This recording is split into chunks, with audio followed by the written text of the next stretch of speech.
औज़ुबिल्लाहिमिनश्शैतानिर्रजीम बिस्मिल्लाहिर्रहमानिर्रहीम। अस्सलाम वालेकुम नाज़रीन, मैं हूं नात ख़ान मोहम्मद बिलाल भट्टी। उम्मीद करता हूं तमाम दोस्त खैरियत से होंगे। नात ट्रेनिंग के हवाले से, नात टिप्स के हवाले से एक और मुफीद वीडियो लेकर मैं आपकी खिदमत में हाजिर हुआ हूं।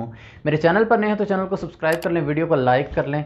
तो आइए अपने टॉपिक की तरफ चलते हैं। दोस्तों, मैं अपनी वीडियोज़ में बारहा ये बात कर चुका हूँ कि जो लोग नात ख़ानी में नए हैं, इस फील्ड में न्यू हैं, उनको ज़रूर ज़रूर चाहिए कि अपने सीनियर्स का अदब करें, सीनियर्स का एहतराम करें, उनकी नाफरमानी ना करें। तो जो सीनियर्स का अदब करता है, जो बड़ों का एहतराम करता है, उसी को फल लगता है। लेकिन आज मैं इससे भी बढ़कर बात करने लगा हूँ, वो ये कि नात पढ़ते हुए भी हमें बाअदब रहना है, मुअद्दब रहना है। वो इसलिए कि हम साहिब कुरान की बात करने जा रहे हैं। मैं आपको एक मिसाल देता हूँ, आसान कर देता हूँ आपके लिए, बहुत ज़रूरी बात, कि जब हम कुरान पाक पढ़ते हैं तो उसका एहतराम हम पर लाजिम है। हम बावज़ू होते हैं और पाक साफ़ कपड़े पहनते हैं और पूरे एहतमाम के साथ उसके एक एक लफ्ज़ को ठहराव के साथ और डर डर कर पढ़ते हैं कि कहीं गलती ना हो जाए, हम गुनाह के मुर्तकिब ना हो जाएं। यानी एक एक चीज़ का हम ख्याल रखते हैं, जो कि बहुत ज़रूरी है, बहुत इम्पॉर्टेंट है। और जब बारी आती है साहिब कुरान के ज़िक्र की, तब हम परवाह ही नहीं करते। हम कहते हैं खैर है, अब महफिल आई है तो हम बेवज़ू ही चले जाते हैं, कपड़े साफ़ हैं या नहीं, बस ठीक है यार, नात ही पढ़नी ना, फिर क्या। ये हमारा मिजाज नहीं होना चाहिए। जो लोग इस तरह का मिजाज रखते हैं वो कभी कामयाब नहीं हो सकते। अगर उनको ज़ाहरी तौर पर दुनिया में थोड़ी कामयाबी मिल भी जाए तो यकीन जानिए दुनिया की कामयाबी तो आर्जी है। अगर आखिरत में नबी पाक सल्लल्लाहु अलैहि वसल्लम ने अपना चेहरा अनवर फेर लिया और शफाअत से महरूम कर दिया तो क्या बनेगा। कि दुनिया में तुम्हें अच्छी आवाज़ मिली, मेरी नात का एहतराम नहीं किया, मेरे ज़िक्र का एहतराम नहीं किया, तो दोस्तों बड़े सख्त मामलात हैं। नात ख़ानी कोई छोटी बात नहीं है, इसको सीरियस लें। हमारे किरदार से, हमारे अमाल से भी नात ख़ानी झलकनी चाहिए। सिर्फ़ आवाज़ का सुरीला होना ही काफ़ी नहीं है, बल्कि हमारा उठना बैठना हर चीज़ नबी पाक सल्लल्लाहु अलैहि वसल्लम के हुक्म के मुताबिक हो। और जब हम कलाम की सिलेक्शन करें कि जो हमने महफ़िल में पढ़ना है, तो 100 दफ़ा सोच लें कि ये कलाम नबी पाक सल्लल्लाहु अलैहि वसल्लम की ज़ात मुबारका के शायान शान है या नहीं। ये अल्फाज जो मैं उनकी तारीफ़ में पेश करने जा रहा हूँ, ये उनके शायान शान हैं कि नहीं, ये कलाम मेयारी है कि नहीं, ये चीज़ें देखना बहुत ज़रूरी है। जैसे हम तिलावत कुरान मजीद करते हुए बहुत एहतमाम और बहुत डर डर के अल्फाज को अदा करते हैं कि कहीं गुनाह के मुर्तकिब ना हो, तो यहाँ भी वही मामला है, क्योंकि यहाँ साहिब कुरान का ज़िक्र है। तो इस चीज़ को ज़रूर सोचिएगा।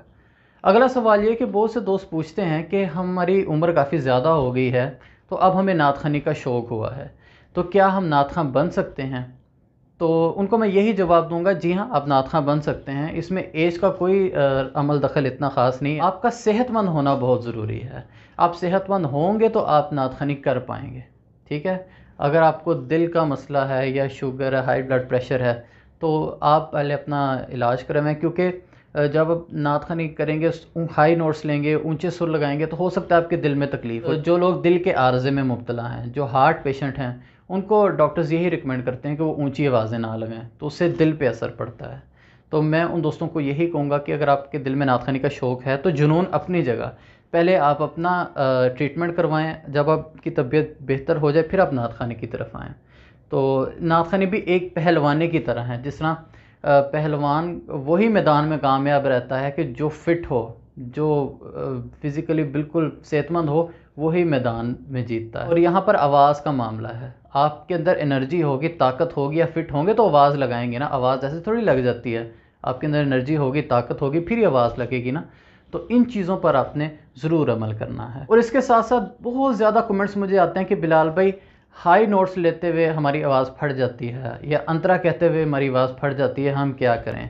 इसका जवाब मैं बहुत बार दे चुका हूँ, फिर भी मैं आपकी सहूलत के लिए दोबारा बता देता हूँ। आपकी आवाज़ इसीलिए फट जाती है कि आप अपनी रेंज से ज़्यादा ऊंचा जाने की कोशिश करते हैं। याद रखें, जब भी आप नात पढ़ें तो अपनी आवाज़ की रेंज के अंदर रहकर पढ़ें। हर इंसान को अंदाज़ा होता है कि मैं कहाँ तक आवाज़ लगा सकता हूँ। इस पर बाकायदा मैंने एक वीडियो बनाई थी, हाउ टू रियाज, और बाकायदा मैंने चार्ट बना के आपको बताया था कि आप ये चार्ट बना लें। वो वीडियो बहुत मुफीद है, अगर आपने नहीं देखी तो जाकर ज़रूर देखिएगा, लिंक मैं डिस्क्रिप्शन में दे दूँगा। तो एक चार्ट बना लें, आपको आइडिया हो कि मेरा आवाज़ किस लेवल तक ऊपर बोलता है और किस लेवल तक नीचे बोलता है। तो आपने उस लेवल के मुताबिक अपनी आवाज़ को लेकर चलना है।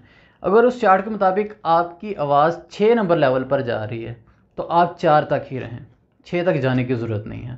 جب آپ میڈیم لیول پر رہ کر پڑھیں گے اور اسی میں رہ کر آپ ہائی نوٹس لیں گے تو یقین کریں بہت خوبصورتی آئے گی۔ بہت زیادہ اونچا پڑھنا، گلا پھاڑ پھاڑ کر پڑھنا یہ مہارت نہیں ہے۔ آواز میں اثر ہونا چاہیے، خوبصورتی ہونی چاہیے، سوز ہونا چاہیے۔ یہ چند ایک ایلیمنٹ ضروری ہیں جن کا میں نے ابھی ذکر کیا، یہ اہم ہے۔ آواز کی تھرو وہ چیزیں بعد میں آتی ہیں۔ تو امید کرتا ہوں آپ کو میری ویڈیو پسند آئی ہوگی، تو ویڈیو کو لائک کر دیں، شیئر کر دیں، دوستوں کے ساتھ یہ لنک شیئر ضرور کیا کریں۔ تو مجھے دعاؤں میں یاد رکھیے گا۔ اللہ حافظ۔